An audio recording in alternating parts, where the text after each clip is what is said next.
12장 1절부터 같이 읽을게요. 시작. 그때 헤롯 왕이 손을 들어 교회 중에서 몇 사람을 해하려 하여 요한의 형제 야고보를 칼로 죽이니 유대인들이 이 일을 기뻐하는 것을 보고 베드로도 잡으려 할세. 때는 무교절 기간이라 잡음에 옥에 가둔 군인 넷씩인 네 패에 맡겨져 지키고 유월절 후에 백성 앞에 끌어내고자 하더라. 이에 베드로는 옥에 갇혔고 교회는 그를 위하여 간절히 하나님께 기도하더라.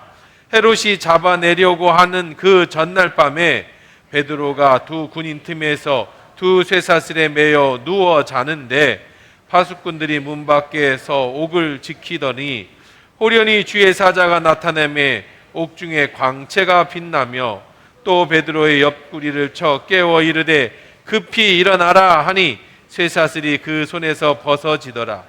천사가 이르되 띠를 띠고 신을 신으라 하거늘 베드로가 그대로 하니 천사가 또 이르되 겉옷을 입고 따라오라 한데 베드로가 나와서 갈새 천사가 하는 것이 생시인 줄 알지 못하고 환상을 보는가 하니라. 이에 첫째와 둘째 파수를 지나 시내로 통한 쇠문에 이르니 문이 저절로 열리는지라. 나와서 한 거리를 지나매 천사가 곧 떠나더라. 아멘. 할렐루야. 좋으신 하나님이시여 말씀드리려고 합니다. 하나님의 말씀이 온전히 들려지도록 우리의 귀를 열어 주시옵소서. 예수님의 이름으로 기도합니다. 아멘. 야고보 사도가 순교를 했습니다.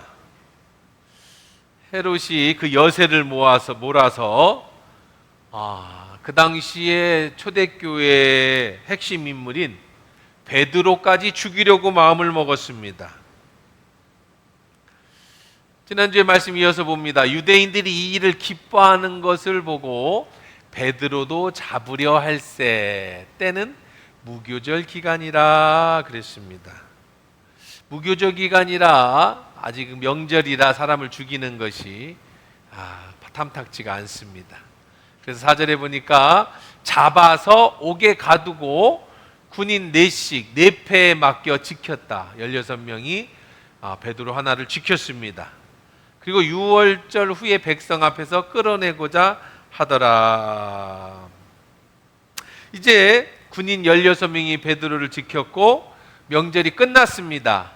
이제 내일이면 베드로를 이제 잡아서 사형을 시켜요. 많은 사람들 앞에서 사형을 시키려고 하고 있습니다. 저는 이 말씀 준비하면서 성경을 묵상하다가 참 놀라는 장면 하나 보았습니다. 어떻게 이런 일이 일어날 수 있을까 하는 장면이에요. 무슨 장면이냐면 바로 6절입니다. 같이 읽어볼까요? 시작. 헤롯이 잡아내려고 하는 그 전날 밤에 베드로가 두 군인 틈에서 두 쇠사슬에 매여 누워 자는데 파수꾼이 문 밖에서 옥을 지키더니, 어디서 놀랐냐면 두 군인 틈에서 두 사슬에 매여 누워 자는데 이 부분이었어요. 어떻게 잠을 잘 수 있었을까 하는 거죠. 이제 날이 밝으면, 전날 밤이라고 그랬죠. 이제 날이 밝으면 베드로의 순교 날이 다가옵니다. 그 당시에 이제 유대 로마인들의 순교는, 사형은 예수님도 그랬듯이 광장이나 경기장이나 이런 데에서 공개 처형하는 것입니다. 그래서 북한도 그렇지만 민중들을 무섭게 하는 거죠. 그러니까 사형 방법은 주로 사자에게 물어 찢겨 죽이든지, 아니면 칼로 목을 베는 든지, 아니면 큰 물을 만들어서 참수를 시켜서 물속에 넣어서 죽이든지, 그거는 뭐 여러 사지를 찢어서 죽이는 경우도 있었고, 십자가에 매달아 죽이는 게 가장 무서운 형벌이었습니다. 왜냐하면 나머지 형벌은, 사형은 그냥 사자한테 물어 죽이든 뭐 찢어 죽이든 뗄러 죽이든 목을 베든 바로 죽는데, 십자가형은 하루 동안 매달아 놓는, 말려 죽이는 형이었기 때문에 십자가가 제일 무거웠던 거고, 그건 잘 안 했어요. 예수님만 했고.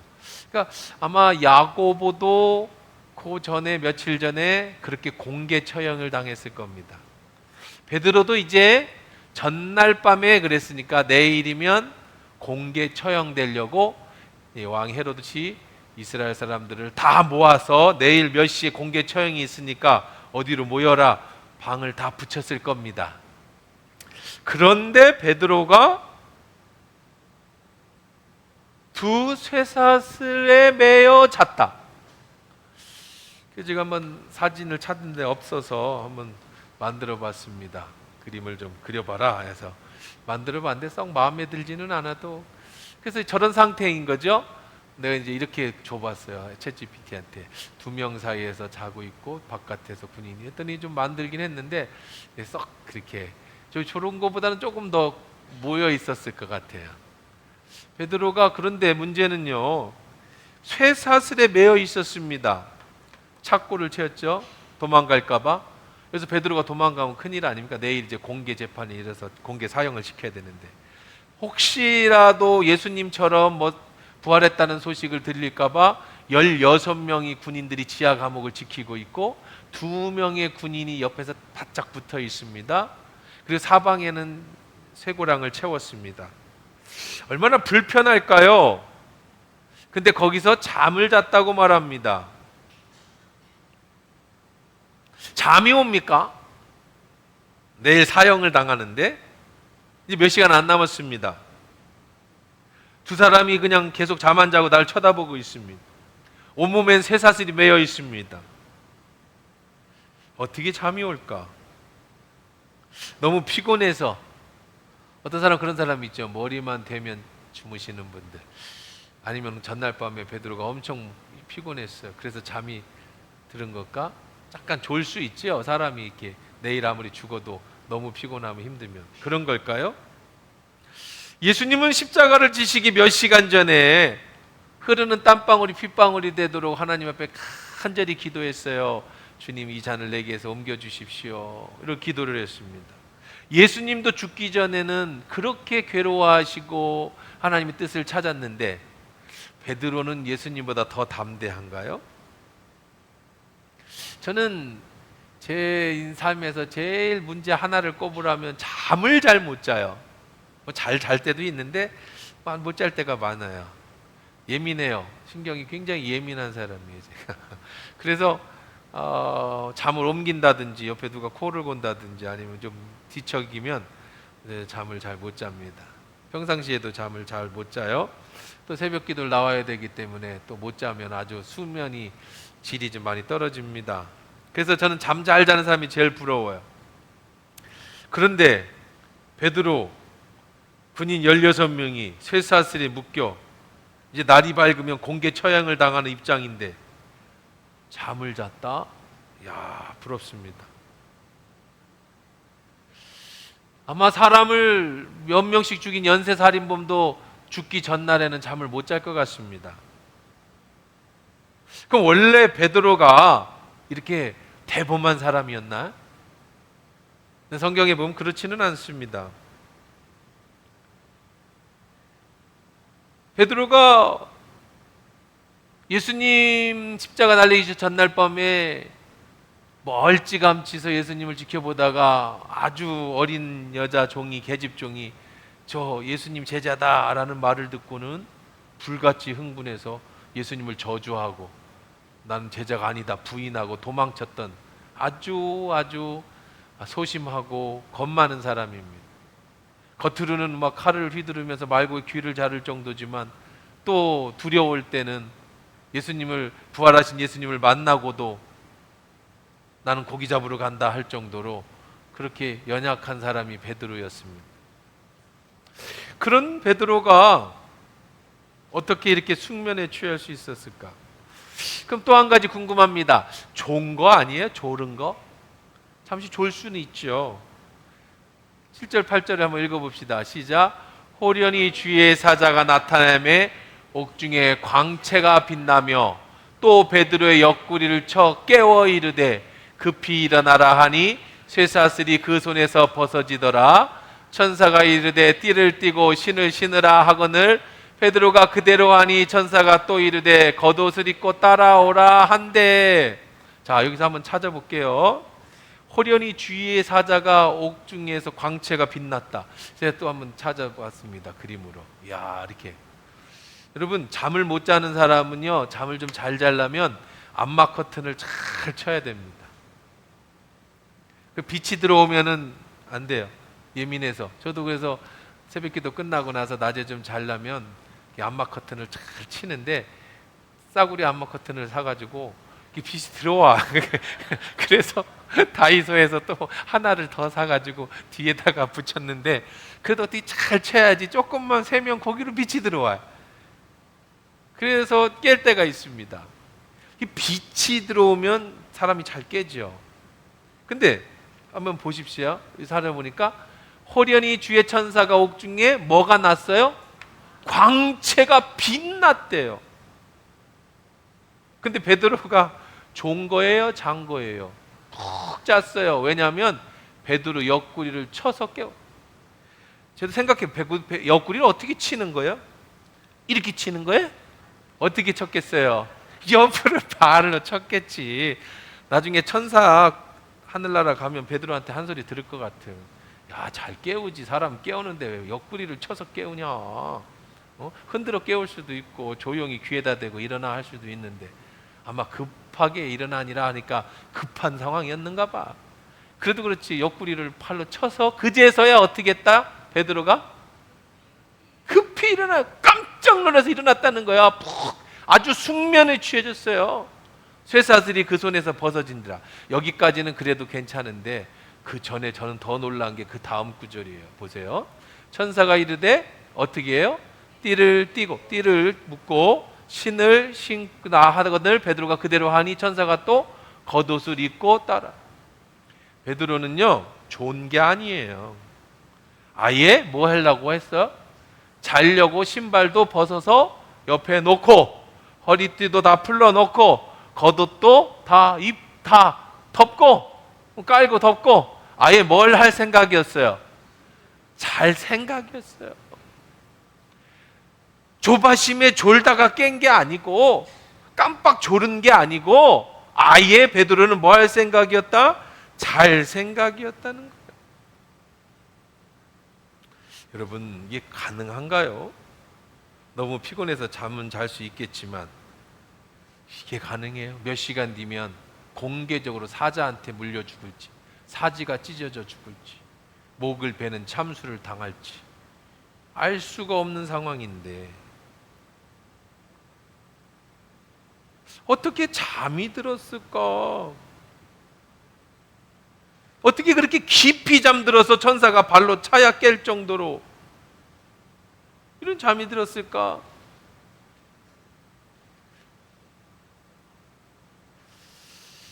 베드로는 당연히 기도했을 겁니다.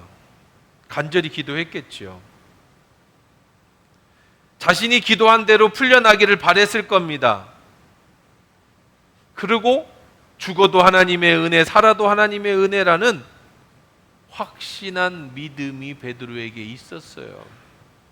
그러니까 그는 잠을 잘 수 있었던 겁니다.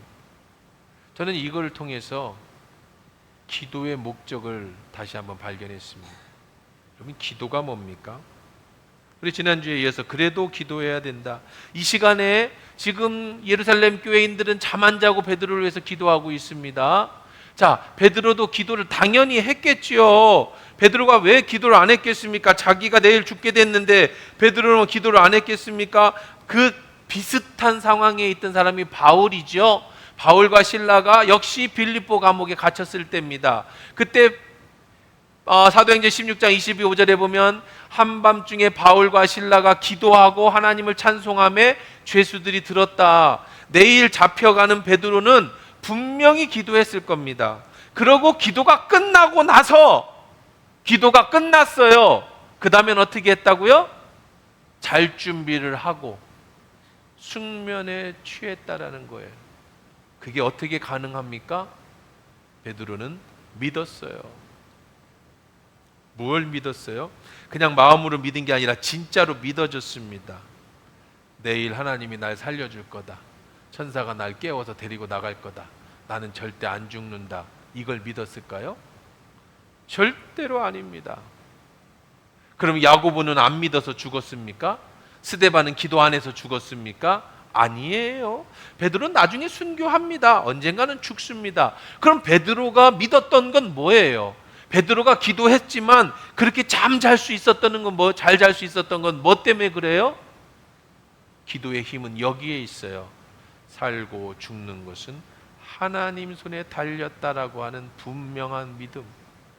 하나님은 내게 가장 좋은 것을 주실 거라는 확신. 이게 기도의 힘이라는 거예요. 이게 믿음이었다라는 겁니다.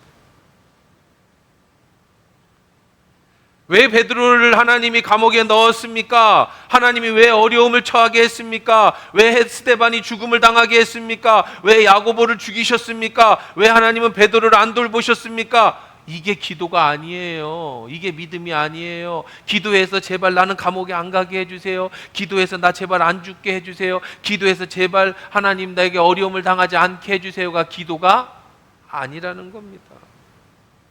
어떤 확신입니까? 하나님이 날 살려줄 거라는 확신입니까? 절대 아닙니다. 하나님의 뜻이면 살기도 하겠고 하나님의 뜻이면 죽기도 하겠죠. 내가 기도했으니까 나는 절대 죽지 않을 거야 라는 믿음으로 잠든 게 아니라 하나님이 나에게 가장 선한 길로 인도하실 거라는 그 믿음으로 잠든 거예요. 하나님이 어떤 모습으로 내게 임하시든지 그것은 선한 거다. 기도는 우리에게 믿음의 확신을 만들어주는 힘이 거기에 있는 거예요. 여러분이 기도한 대로 되지 않을 수도 있습니다. 내가 원하는 대로 안 될 수도 있습니다. 하지만 하나님이 원하는 대로 나를 이끌어 가실 거라는 확신이죠. 다윗이 비극적인 순간을 맞이했습니다. 자신의 죄로 인해서 밧세바와 사이에서 자녀가 태어났는데 그 아들이 죽게 됐습니다. 아파요. 죽어가고 있습니다. 다윗은 일주일 동안 금식을 하며 땅에 엎드려 울부짖습니다. 하나님 제발 이 아들을 살려주십시오. 내 죄 때문입니다.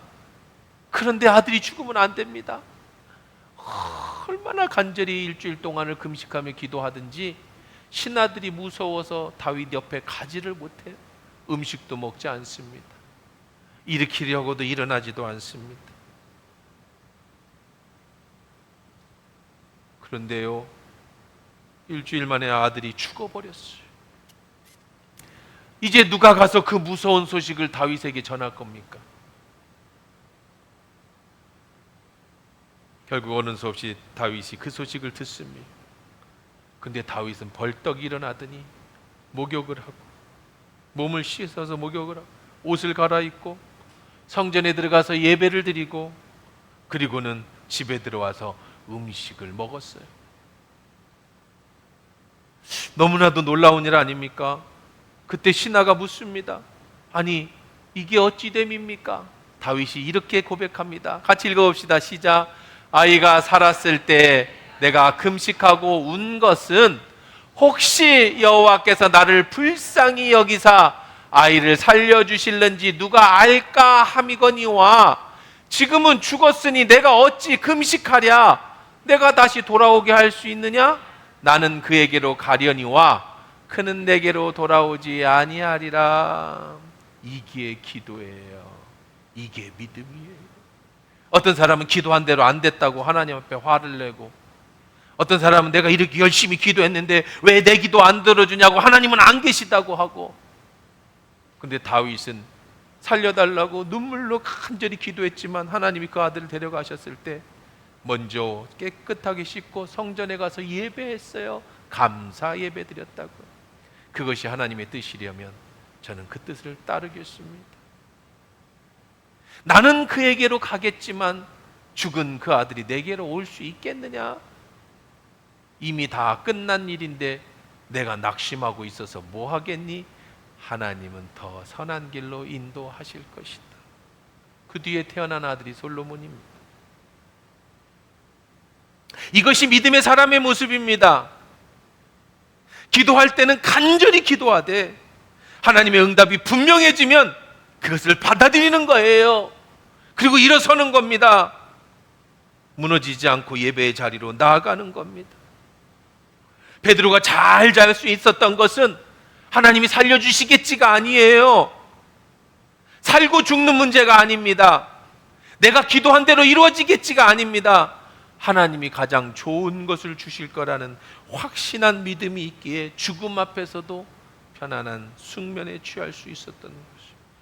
모든 것이 하나님 손에 달렸다라는 확신의 믿음. 그렇습니다, 사랑하는 성도 여러분들이요.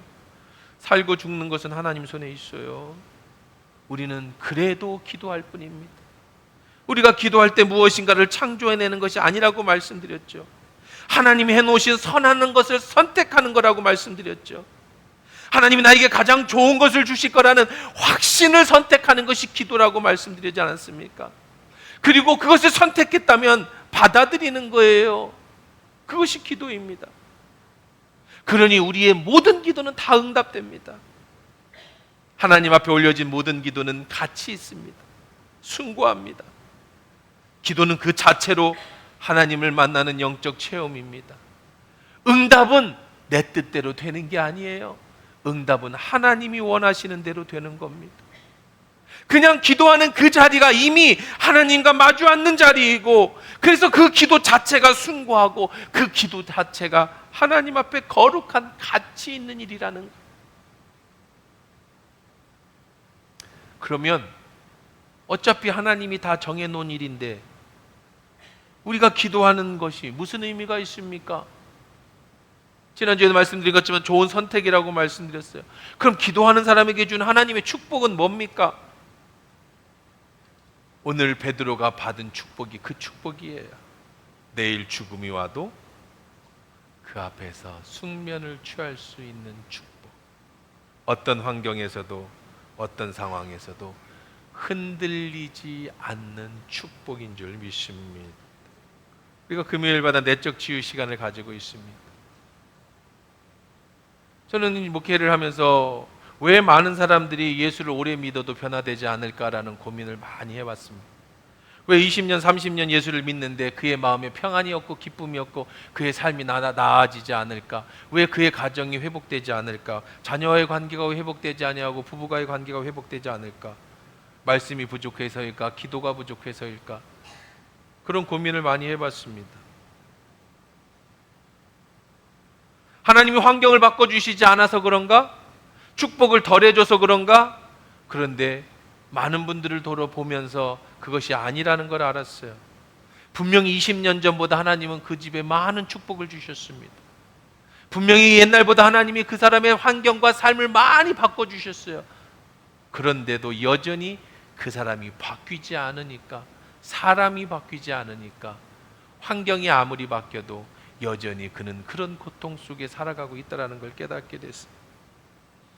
무엇보다도 지켜야 할 것이 내 마음이다. 마음이 바뀌지 않는데 환경이 아무리 바뀌어도 그 사람은 변하지 않는다. 축복은 환경이 아닌 마음에서부터 먼저라는 거죠.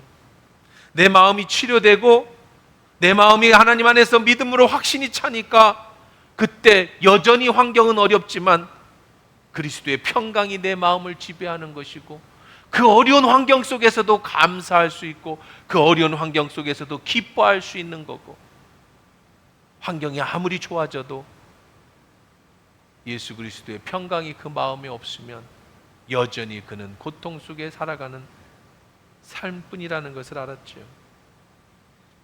하나님을 믿으면 어려움이 안 옵니까? 여러분이 열심히 기도하고 교회 나오면 질병이 안 생깁니까? 여러분이 열심히 신앙생활하면 관계가 좋아질까요?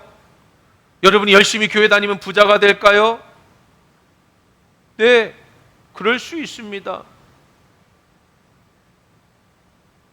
하나님을 잘 믿어서 병이 나을 수도 있습니다. 사고가 안 나고 사고도 잘 해결될 수 있습니다. 인생이 다 풀릴 수 있습니다. 그것이 하나님의 뜻이라면 그렇게 될 겁니다. 그러나 그것이 하나님의 뜻이 아니라면 절대로 그렇게 되지 않을 겁니다. 우리의 기도의 목적은, 신앙의 목적은 여러분이 잘 살고 잘 먹고 부자가 되는 게 아닙니다.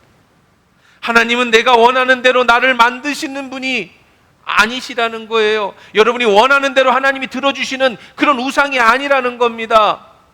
또 그렇게 돼서도 안 됩니다. 하늘에서는 악인에게도 비를 내리고 선인에게도 비를 내립니다. 인간의 범죄로 이 땅에 가시와 엉겅퀴를 냈습니다. 산다는 건 악인도 힘들고 선인도 힘든 거예요. 이 세상은요, 예수 믿는 사람도 힘든 인생이고 안 믿는 사람도 힘든 인생이에요. 병은 믿는 사람이든 안 믿는 사람에게 모두에게 옵니다. 재정적 어려움이 올 수도 있습니다. 관계가 무너질 수도 있고 환경이 나빠질 수도 있는 겁니다. 그러면 예수 믿는 사람과 안 믿는 사람의 차이는 뭡니까? 환경이 아닙니다. 그 어려운 환경 속에서, 가시왕건키가 나는 그 어려운 상황 속에서 믿는 자는 하나님의 선하심을 바라보고 하나님의 선하심을 찾고 결국은 하나님이 가장 좋은 길로 인도하시는 그때까지 참고 기다리면 마침내 하나님이 그에게 복을 주시는 것이고, 하나님을 믿지 않는 자는 자기 욕심대로 인생을 살다 마침내 스스로 자멸해버리는 것이 인생이라는 거죠.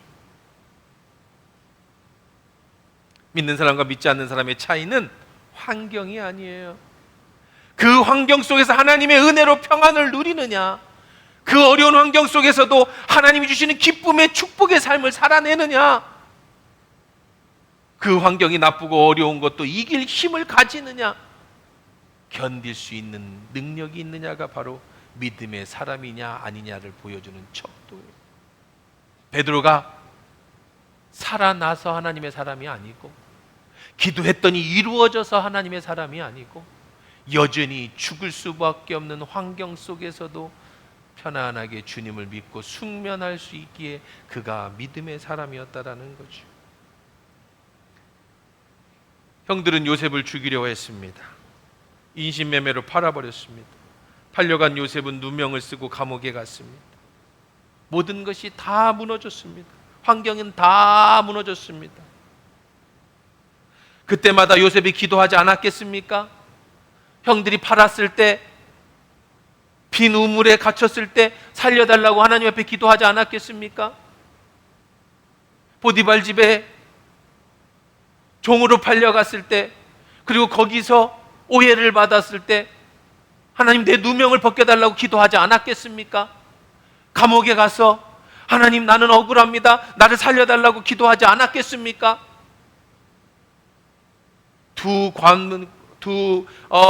이 왕의 오른팔 왼팔이 들어왔죠. 관원이 들어왔습니다. 그의 꿈들을 해석해 줬습니다. 그 꿈이 잘 맞았습니다. 정말로 그렇게 됐습니다. 요셉이 이제 꿈을 꿨습니다. 아, 이제 풀려나간 젖을 맡은 관원이 나를 살려주겠지. 그런데도 시간이 지날 때 왕궁에서는 기별이 오지 않았습니다. 왜 기도했는데 형은 나를 팔았어요? 왜 기도했는데 보디발 집에서 나는 억울한 게 누명을 씌웠어요? 왜 기도했는데 감옥에서 나를 구제해 주지 않았습니까? 왜 기도했는데 하나님이 그 기회에서 나를 살려내지 않았습니까? 그때마다 요셉은요, 낙심하지 않은 한 가지 이유가 있었어요. 뭐죠? 꿈입니다. 어렸을 때 보았던 그 꿈, 하나님이 나를 가장 높은 곳에 주실 거라는 분명한 믿음의 확신. 요셉은 그걸 붙잡고 기도했어요. 순간순간은 안 들어주신 것 같아. 순간순간은 정말 하나님 날 버리신 것 같아. 순간순간은 정말 그 꿈이 안 이루어지는 정말 환상인 것 같아. 내 생각이었을 뿐인 것 같아. 그런데 마침내 그 차가운 환경 속에서도, 종살이 속에서도, 감옥 속에서도 그가 믿음을 놓지 않고 끝까지 기도했을 때 하나님은 그 순간순간마다 하나님이 요셉이 가는 곳에 요셉을 통해서 보디발 집이 복을 받고 관원과 옥이 복을 받고 마침내는 총리로 만들어 주셔서 요셉을 통해서 그 나라가 복을 받는 놀라운 축복의 은혜가 마침내 이루어 주셨는 줄 믿습니다. 그러니 내가 기도한 대로 안 됐다고 낙심할 거 없어요. 왜 하나님이 나를 버렸냐고 생각하지 마십시오. 그냥 기도하면 기도 자체로 숭고한 거예요. 하나님은 기도하는 사람에게 가장 좋은 것을 선택해 주시고 그걸 믿는 거죠. 훗날 요셉은 이렇게 고백합니다. 형들이 요셉 앞에 섰습니다. 이제 형들이 요셉이 혹시 나를 죽이면 어떡할까, 자기를 죽이면 어떡할까 두려움에 있습니다. 아버지는 이미 죽었습니다. 지금까지는 아버지 때문에 자기를 살려줬지만 이제 아버지가 죽었으니 형들은 이제 요셉이 날 죽일 거다.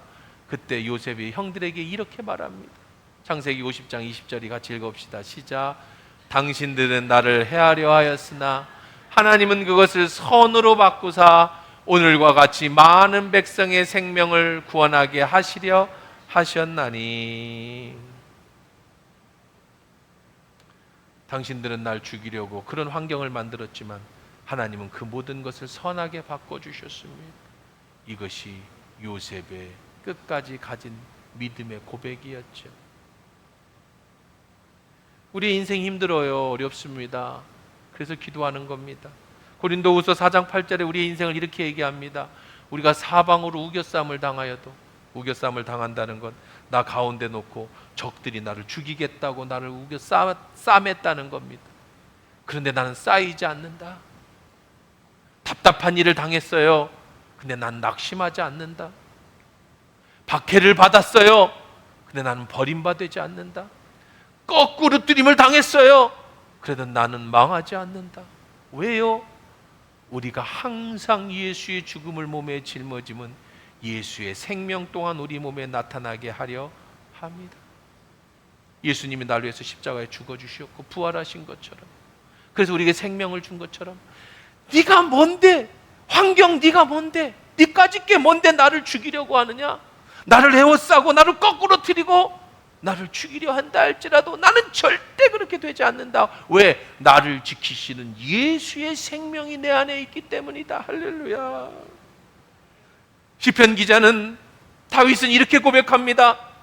내가 사망의 음침한 골짜기를 다닐지라도 해를 두려워하지 않을 것은 주께서 나와 함께 하심이라. 할렐루야. 이게 믿음이에요. 이게 기도하는 자가 가지는 확신입니다. 하나님은 나를 지키신다. 내게 가장 좋은 것을 주신다. 그럼에도 우리는 그래도 기도해야 합니다. 왜요? 하나님의 가장 좋은 것을 선택하고 흔들리지 않기 위해서. 환경에 따라 움직이는 게 기도가 아닙니다. 환경을 바꿔달라고 매달리고 그렇게 안 된다고 낭망하는 게 기도가 아닙니다.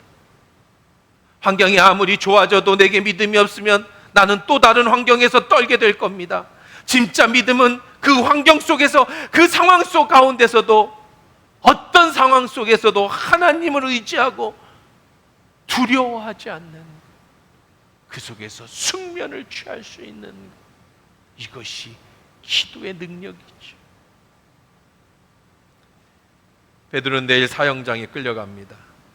영재 양손과 양발에 쇠사슬에 매어 있습니다. 16명의 군병이 그를 지켜보고 있습니다. 그런데도 베드로는 깊은 잠을 잡니다. 기도했기 때문에, 그리고 하나님의 선하심을 믿었기 때문에. 이것이 기도의 힘, 믿음의 힘이지. 어떤 환경에서도 숙면을 취할 수 있는 힘, 그것은 단순히 잠을 잘 잔다 못 잔다의 문제가 아니라 폭풍 속에서도 무릎을 꿇을 수 있고, 벼랑 끝에서도 흔들리지 않고 설 수 있고, 바로 그 힘이 베드로로 하여금 사형 전날 밤 쇠사슬에 매인 그 자리에서 잠들게 할 수 있었던 힘이었다라는 거예요. 그러니 기도하십시다. 내 모든 환경과 상황을 이기고 악을 선으로 바꾸며 모든 상황에도 흔들리지 않게 설 수 있는 그 기도의 힘을 믿고 기도하는 저와 여러분 되기를 주의 이름으로 축원합니다.